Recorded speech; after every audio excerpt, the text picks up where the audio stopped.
Philippe, est-ce que le Maroc peut surfer sur cette performance et devenir une nation réellement dominante sur le continent? Ce qui n'a pas été tout à fait le cas ces dernières années, on vient de le voir. Non, mais oui, le Maroc a tous les éléments en tout cas. Ils ont à la fois l'organisation, ils ont des moyens financiers, ils mettent beaucoup d'argent dans le football. C'est devenu une superpuissance africaine, on est d'accord. C'est une superpuissance du football africain dans sa manière de construire son football, c'est-à-dire en mettant de l'argent dans les stades, dans les infrastructures. Dans la réussite de ses clubs également. Dans le centre national Mohamed VI, dans la réussite de ses clubs, dans le football féminin, dans le football africain dans son ensemble. Le Maroc finance allègrement, fait de la diplomatie par le football. C'est ça. C'est du soft power marocain. C'est du soft power marocain, absolument. Ouais. Ils mettent beaucoup d'argent à travers le football, mais pas seulement pour que tout le monde se porte bien, aussi pour réussir quand même. Faut pas être complètement dupe, c'est aussi pour réussir et pour avoir des...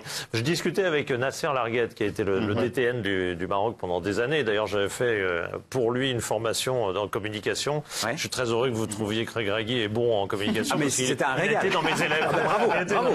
Bon.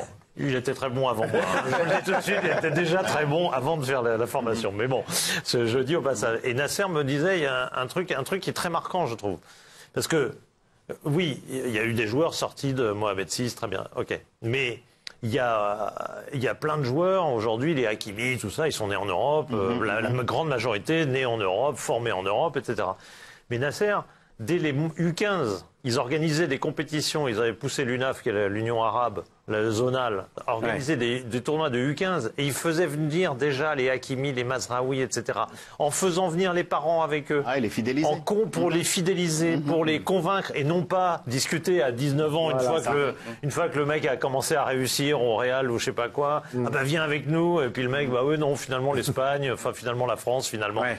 Et c'est toute une mécanique qui aboutit à ce résultat-là aussi.